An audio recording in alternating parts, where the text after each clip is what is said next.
வாழ்க வையகம், வாழ்க வையகம், வாழ்க வளமுடன். வாழ்க வையகம், வாழ்க வளமுடன். தேர்ந்த மனவளக்கலைஞர் ஆவது எப்படி? சைவ சித்தாந்தத்தில் ஒரு நூல், பெரிய புராணம், அதில் சொல்லப்பட்ட 63 சிவனடியார்களே நாயன்மார்கள் என்று நாம் பரவலாக பேசுகின்றோம். சைவ சமய குரவர் 4 ஒருவராக புகழ்பெற்ற மாணிக்க வாசகர் பெரிய புராணத்தில் இடம்பெறவில்லை.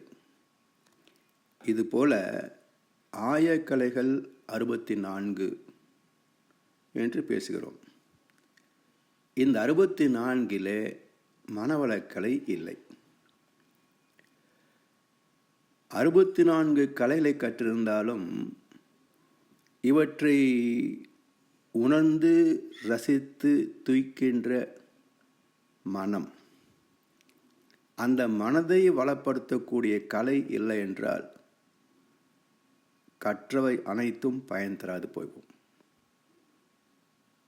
அப்போ வாழ்வும் நிறைபெறாது, ஆத்மாவும் திருப்தி அடையாது. மனம் இல்லாத மனிதர் இல்லை. அதே சமயத்தில் மனதை அறிந்த மனிதரும் இல்லை என்பார் சுவாமிஜி. அதன் விளைவாக ஞானம் அஞ்ஞானமாகி, விவேகம் வேகமாகி, அதர்மமே தர்மமாகி, மனித வாழ்வே ஒரு சுமை தாங்கியாகிவிட்டது. பிறகு சுகத்தை, நிம்மதியை எங்கே போய் தேடுவது? இதற்கு மாறாக மனநிறைவை தேடி கண்டெடுத்த பல ஞானிகளில் ஒருவரான வேதாத்திரி மகரிஷி. அவர் சொல்கிறார், மனம் புலன் உணர்வினில் மயங்கிட மாயையாம், மனம் உயர் வெளியினில் மருவி தோய்ந்திட, மனம் விரிந்து அறிவென்னும் மாபதம் எய்திடும், மனம் அறிவாகிய மனிதனும் தெய்வமே. மனிதனே நடமாடுகின்ற வாழ்கின்ற தெய்வமாகலாம். கோவில்களில் வழிபடும் தெய்வங்களின் வடிவத்தில் இறைவனை கண்ட ஞானிகள் இல்லை. தன் குற்றம் குறை கடமை தன்னுள் ஆய்ந்து தான் கண்டு தன்னை திருத்தும் தகமையே மனவளக்கலை. மற்றவரை எதிர்பார்த்தல் கையேந்தல் இன்றி மாநிதியாம் இறைவனை நம் மனத்தடியில் தேர்வது மனவளக்கலை. இத்தகைய சிறப்பு வாய்ந்த மனவளக்கலையில் நாம் தேர்ச்சி பெறுவது எப்படி? சாமி சொல்வார்கள், இன்ஃபர்மேஷன், கன்ஃபர்மேஷன், டிரான்ஸ்ஃபார்மேஷன், 3 சொற்கள். இன்ஃபர்மேஷன், முதலில் நமக்கு தெரியாத ஒன்றை செய்தியாக தெரிந்து கொள்வது. கன்ஃபர்மேஷன், அப்படி தெரிந்து கொண்ட உண்மைகளை அல்லது வாழ்க்கையில் நாம் பெற வேண்டிய நன்மைகளை பயிற்சியின் மூலம் செய்து பார்த்து அவற்றை அடைந்து, குரு சொன்ன உண்மைகள் நம்முடைய அனுபவத்தில் நாம் கண்டோம் என்ற உறுதிப்பாடு, கன்ஃபர்மேஷன், உறுதி கொள்ளுதல். இவற்றையெல்லாம் நமக்கு கற்றுத்தருவதற்கும் கற்றுக்கொண்டவற்றிலே நாம் பக்குவம் அடைவதற்கும், நாம் பெற்ற பக்குவத்தை மற்றவர்களோடு பகிர்ந்து கொள்வதற்கும் ஒரு இடம் வேண்டுமல்லவா? அதுதான் சத் சங்கம். இந்த 3ஐயும் டிரான்ஸ்ஃபர்மேஷன், அதாவது குருவிடத்திலிருந்து நமக்கு வந்து சேர்ந்த தத்துவங்கள் ஒரு டிரான்ஸ்ஃபர்மேஷன். நாம் பயிற்சி செய்து அதுவாக மாற்றம் பெறுவது ஒரு டிரான்ஸ்ஃபர்மேஷன். நாம் பெற்ற மாற்றத்தை மற்றவர்களுக்கு பகிர்வது நம்மிடத்திலிருந்து அங்கு போகின்ற டிரான்ஸ்ஃபார்மேஷன். இப்படி தகுந்த குருவிடத்தில் மனதை வளப்படுத்தும் கலைகளை கற்க வேண்டும். குரு தந்த பயிற்சிகளை காலத்தில் முறையாக அளவாக விடாமுயற்சியோடு செய்தும் வர வேண்டும். எப்படி ஒவ்வொரு கவலம் உணவை அருந்தும் போதும் பசி குறைந்து கொண்டே வருகிறதோ, அதுபோல தினசரி பயிற்சிகளால் நன்மைகள் பெருகிக் கொண்டே வரும், அனுபவங்கள் கூடிக்கொண்டே வரும். அனுபவங்களின் மூலம் நம்பிக்கை வளர்ந்து கொண்டே வரும். அது பயிற்சியை விடாமல் பின்பற்றுகின்ற ஆர்வத்தை கூட்டும். அந்த ஆர்வம் தேர்ச்சியில் நிறைவு பெறும். எனவே மனவளக்கலை பயிற்சியில் தேர்ச்சி பெறுவதற்கான அடிப்படை தேவை என்ன என்றால் விடாமுயற்சி, பொறுமை. மனம் வாழ்ந்தேன் என்ற நிறைவு பெறுவதற்கு இதுதான் அடிப்படை. அந்த இடத்துல தான் ஆத்ம திருப்தி என்ற ஒரு நிறைவு நமக்கு கிடைக்கும். சிந்தித்து பார்த்து செய்கையை மாத்து, தவறு சிறுசா இருக்கையில் திருத்திக்கோ. தெரிஞ்சும் தெரியாம நடந்திருந்தா அது திரும்பவும் வராம பார்த்துக்கோ. இது பட்டுக்கோட்டையார் சொன்ன அகத்தாய் பயிற்சி. தவறு என்பது தவறை செய்வது, தப்பு என்பது தெரிந்து செய்வது. தவறு செய்தவன் திருந்த பார்க்கணும், தப்பு செய்தவன் வருந்தியாகணும். அப்படி திருந்தாத உள்ளங்கள் இருந்தன லாபம், வருந்தாத உருவங்கள் பிறந்தன லாபம் என்று அகத்தாய்வை கற்றுத்தருகின்றார் கவிஞர் வாலி. வாழ்க்கை என்பதே கொண்டு வந்த வினை பதிவுகளை முடிந்த அளவுக்கு தூய்மைப்படுத்திக் கொள்வதும், மேற்கொண்டு எந்த குப்பைகளையும் சேர்த்து கொள்ளாமல் வாழ்வதும் தான். இந்த வகையில் நம்முடைய சந்ததிகள் துன்பமில்லாத வளமான வாழ்வை பெற முடியும். இதை உணராத, முயற்சிக்காத வகைமாண்ட வாழ்க்கையே இன்றைக்கு சமுதாய மக்கள் பல வகையில் சந்திக்கின்ற துன்பங்கள். பலமும் பலவீனமும் நமது மனதின் இரு பக்கங்கள். இப்போ அதர்மம் செய்வதில் உள்ள பலம் தர்மம் சார்வதில் இருப்பதில்லையே. அதனால்தான் சொல்லுதல் யாருக்கும் எளிய, அறியவாம் சொல்லிய வண்ணம் செயல் என்றார் வள்ளுவப் பெருந்தகை. இதுதான் பலவீனம். தெரியும் தர்மம் எது என்பது எல்லாருக்கும் தெரியும்.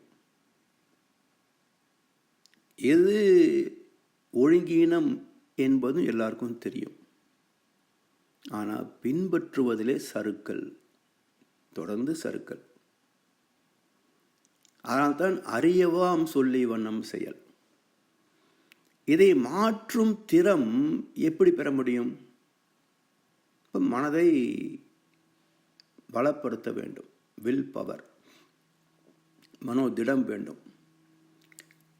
வேண்டிய வேண்டியாங்கு எய்தலால் செய் தவம் ஈண்டு முயலப்படும் என்றார் வள்ளுவர். எது வேண்டுமோ அதை அடைவதற்கு வைராகியம் வேணும். அந்த வைராகியத்தை தருவது தவம் என்று தீர்ப்பளித்தவர்கள் ஞானிகளிலே ஒருவர் வள்ளுவப் பெருந்தகை. அதையே தான் மகர்ஷி அவர்கள் இங்கே நமக்கு பயிற்சி முறைகளிலே அமைத்திருக்கின்றார். கிளைக்கும் தனக்கும் அக்கேடு இல் முதல்வன் விளைக்கும் தவம் அறமே துணையாமே என்கிறது திருமந்திரம். எனவே தவமும் அகத்தாய்வும் தான் ஒரு மனிதனை பிறகு இந்த சமுதாயத்தை மாற்ற வல்லது. வேறு எந்த வகையிலேயும் மாற்றத்தை சந்திக்க முடியாது என்பது இதுவரை வாழ்ந்த சரித்திரமே சாட்சி. எனவே மனித வாழ்க்கைக்கு மிக மிக அவசியமானது உண்மையான ஆன்மீக பயிற்சிகள்.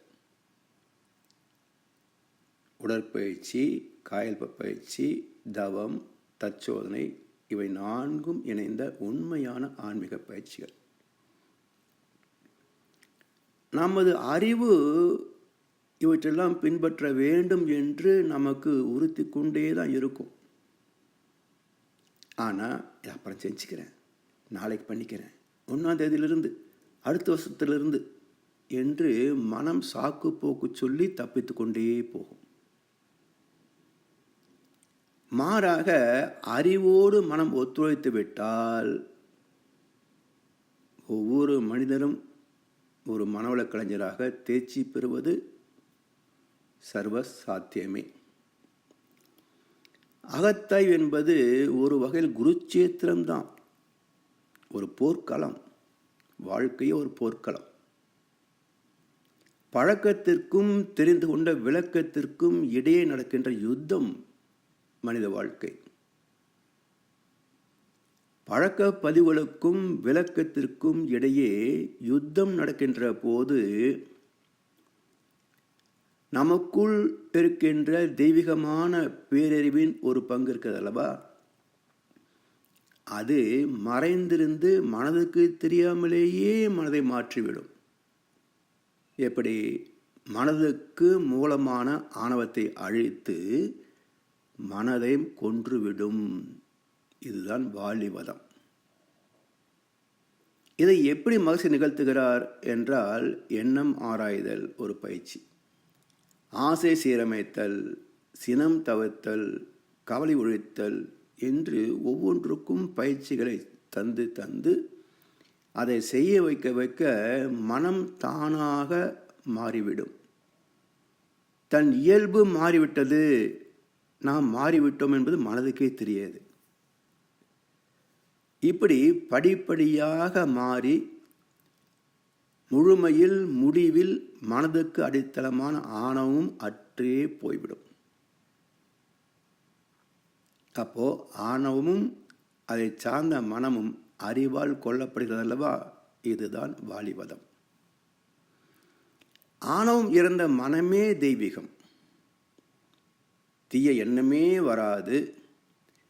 அறிவுபூர்வமாக தெய்வத்தன்மை வாய்ந்த நல்ல எண்ணம் மட்டுமே ஏற்படும் என்ற கருத்தை மையப்படுத்தியது இந்த அகத்தாய்வு என்ற ஒரு அக்னி பிரவேசம். இதில் பெறுகின்ற வெற்றி வாழ்க்கையின் மேன்மை தரும். கிளைக்கு கிளை தாவுகின்ற குரங்கு போல ஆசைக்கு ஆசை தாவுகின்ற குரங்கு மன மக்கள் வாழ்கின்ற இந்த உலகம்தான் கிஷ்கிந்தை. இந்த கிஷ்கிந்தையில் வாழ்கின்ற ஒவ்வொரு மனிதனும் மன மாயை என்ற வாளியை வதம் செய்தே ஆக வேண்டும். அதற்கு துணை செய்யும் தெய்வத்தை அறிய தவம் செய்ய வேண்டும். தவத்திலும் குணத்திலும் உயர்ந்தவரே தேர்ச்சி பெற்ற மனவள கலைஞர். இவ்வளோ கடினமானதா? நம்மால் முடியுமா? ஆமை மலையேறுவதா என்று நம்மை நாமே தாழ்வாக நினைக்காமல் முயற்சி செய்தால் ஆமையும் மலையேற முடியும் என்ற நம்பிக்கையோடு பயிற்சி செய்ய வேண்டும். அப்படி செய்து செய்து பழகி தேர்ந்த ஒரு மனவள கலைஞனாக தரம் மாறி உருமாறி நாமும் சிறப்பாக நிறைவாக வாழ்ந்து இந்த சமுதாய மக்களுக்கும் நாம் ஒரு எடுத்துக்காட்டாக வழிகாட்டாக அமைவோம் என்று சொல்லி இந்த சிந்தனையை நிறைவு செய்கின்றோம். வாழ்க வளமுடன், வாழ்க வளமுடன், வாழ்க வையகம். வாழ்க வளமுடன். ஸ்கை வேதாத்திரியம் அமுதம் சேனலுக்கு இதுவரைக்கும் சப்ஸ்கிரைப் பண்ணின அனைத்து அன்பர்களுக்கும் மிக்க நன்றி. வாழ்க வளமுடன். அனைவரும் வேதாத்திரிய தத்துவங்களை உலகறிய செய்வோம். இந்த சேனலை உங்கள் நண்பர்கள் அனைவருக்கும் ஷேர் செய்து பயன்பெறுங்கள். நன்றி. வாழ்க வளமுடன்.